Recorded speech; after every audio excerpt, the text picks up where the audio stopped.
आप में से कई सारे लोग सोचते होंगे कि ईश्वर ने सबको एक समान क्यों नहीं बनाया, उसने सबको एक जैसी सुविधा क्यों नहीं दी। ईश्वर ने ऐसा इसलिए नहीं किया क्योंकि सभी के कर्म एक समान नहीं है। इस कहानी कर्म का फल में उसी के बारे में बात की गई है। एक दिन एक अमीर आदमी भगवान शिव के दर्शन करने के लिए मंदिर में गया।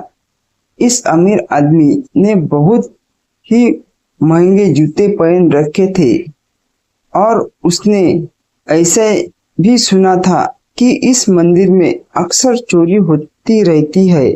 इस वजह से उसका मन नहीं हुआ कि वह अपनी कीमती जूते वहां बाहर छोड़ के चला जाए। जूते पहनकर वह मंदिर में नहीं जा सकता था और उसे ऐसे ही बाहर छोड़कर वह जाना नहीं चाहता था। अब वह करे तो क्या करे, वह बड़ी दुविधा में पड़ गया था। थोड़ी देर सोचने के बाद उस अमीर आदमी ने मंदिर के बाहर बैठे एक भिखारी से बात की। अमीर आदमी ने उस भिखारी को अपने जूते संभालने के लिए दे दिए। भिखारी भी उस जूते संभालने के लिए राजी हो गया। फिर वह अमीर आदमी अंदर मंदिर में पूजा करने के लिए चला गया।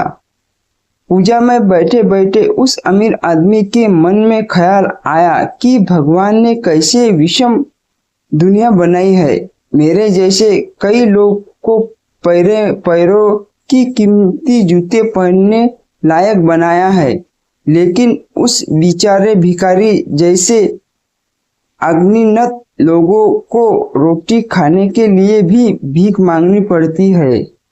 वह अमीर आदमी मन ही मन भगवान से फरियाद करते हुए बोला कि आपने सब लोगों को एक समान क्यों नहीं बनाया, आपने सभी को एक जैसी सुविधा क्यों नहीं दी।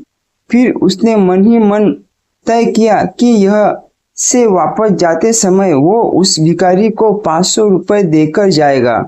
पूजा खत्म होने के बाद जब अमीर आदमी बाहर आया तो ना उसे अपने जूते देखे ना ही उस भिखारी दिखा। उस अमीर आदमी को लगा कि भिखारी किसी काम से कहीं बाहर गया होगा, इसलिए थोड़ी देर तक उसने वहीं खड़े रहकर भिखारी का इंतजार किया।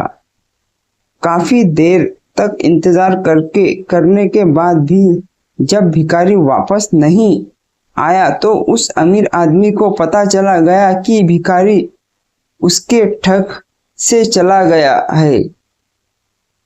दुखी होकर अमीर आदमी नंगे पैर ही अपने घर की तरफ चला पड़ा। रास्ते में उस अमीर आदमी ने देखा कि फुटपाथ पर एक जूते चप्पल बेचने वाला बैठा है। अमीर आदमी एक जोड़ी चप्पल खरीदने के लिए उसके पास पहुंचा।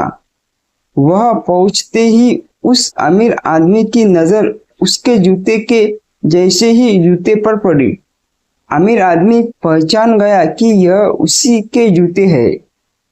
पूछने पर बेचने वाले ने पहले मना किया, लेकिन बार बार पूछने पर और दबाव देने पर उसने मना किया। यह जूते उसे एक भिखारी ने 500 रुपए में बेच कर गया है। अब वही अमीर आदमी बिना चप्पल खरीदे मुस्कुराते हुए वहां से अपने घर की तरफ नंगे पैर ही चला गया। उसे भगवान से की गई अपनी फरियाद का जवाब मिल चुका था। उसे समझ में आ गया था कि जब तक लोगों के कर्म ऐसे जैसे नहीं होते तब तक सब एक समान नहीं हो सकते। भगवान ने उस भिखारी के तकदीर में 500 रुपए लिखे ही थे, लेकिन कैसे कर्म करने के उन्हें लेना है यह उस भिखारी के हाथ में था। अगर वह चोरी ना भी करता फिर भी उसे 500 रुपए मिलने वाले थे।